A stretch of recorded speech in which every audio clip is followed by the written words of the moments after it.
എന്തിനേയും സനാതനമായി കാണുന്ന അവസ്ഥ, തുല്യമായി കാണുന്ന അവസ്ഥ, വലിപ്പച്ചെറുപ്പമില്ലാത്ത അവസ്ഥ, ഭാരതീയ സംസ്കൃതിയെ ലോകത്തിന് മുന്നിൽ തുല്യതയോടെ തുറന്നു കാട്ടുന്നൊരവസ്ഥയാണ് സനാതനം എന്ന് പറയുന്നത്. എനിക്ക് അമ്മ തുല്യാണ്, അമ്മയ്ക്ക് ഞാൻ തുല്യമാണ്. എൻ്റെ ആചാരങ്ങളും അനുഷ്ഠാനങ്ങളും വേറൊരാൾക്ക് ദ്രോഹമാവാതെ തുല്യമായി നിലനിർത്തുന്ന അവസ്ഥയാണ് സനാതനം. ഞാനൊരു സനാതനി എന്ന് പറഞ്ഞാൽ ഞാൻ എൻ്റെ വിശ്വാസത്തെ മുറുകെ പിടിക്കുകയും മറ്റുള്ളവരുടെ വിശ്വാസത്തെ അവഹേളിക്കാതെ അതിനെയും സപ്പോർട്ട് ചെയ്യുന്നൊരവസ്ഥ, അതാണ് സനാതനം. ആ ധർമ്മത്തിലാണ് നമ്മൾ ജീവിക്കുക. ആ ധർമ്മം വളർന്ന് പന്തലിച്ച് ഇന്ന് അമേരിക്കയിലും ഓസ്ട്രേലിയയിലും ജപ്പാനിലും ജർമ്മനിയിലും നിങ്ങൾ റഷ്യയിൽ വരെ പോയാൽ നിങ്ങൾക്ക് കാണാം, അവിടെയൊക്കെ വേദാധ്യയനം ചെയ്യുന്ന ഇംഗ്ലീഷുകാരെ കാണാം, റഷ്യൻസിനെ കാണാം. എനിക്ക് 2017 റഷ്യൻ പാർലമെൻറ്റിൽ നിന്നൊരു അവാർഡ് കിട്ടി. ഞാൻ ഈ അവാർഡ് വാങ്ങാൻ കയറുന്നതിന് മുമ്പ് പ്രാർത്ഥന ഉണ്ടെന്ന് പറഞ്ഞു, പ്രെയർ ടൈം എന്ന് പറഞ്ഞു. അപ്പം ഞാൻ ഓർത്തു കുരിശൊക്കെ വരച്ചിട്ട് നിൽക്കാം എന്നുള്ള മനോഭാവത്തിൽ നിന്നപ്പോൾ കുടുമിയുള്ള 11 സായിപ്പന്മാർ കയറി വന്നു. നേരെ നിന്നു.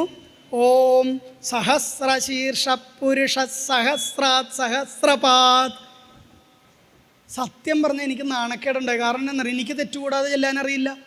അവർ നല്ല ഭംഗിയായിട്ട് ആരോഹണ അവരോഹണ ക്രമത്തിൽ പുരുഷ സൂക്തം ചൊല്ലി റഷ്യൻ പാർലമെൻറ്റിൽ. അതിനുശേഷം അവിടെ ചടങ്ങ് ആരംഭിച്ചത്. ഇന്നും നിങ്ങൾ അന്വേഷിച്ചറിയാം, റഷ്യൻ പാർലമെൻറ്റ് അടക്കമുള്ള പല പാർലമെൻറ്റുകളും ഇന്ത്യക്ക് വെളിയിൽ വിശേഷാൽ പരിപാടികൾ ആരംഭിക്കുന്നത് പുരുഷ സൂക്തം പോലുള്ള സൂക്തം ജപിച്ചുകൊണ്ടാണ്.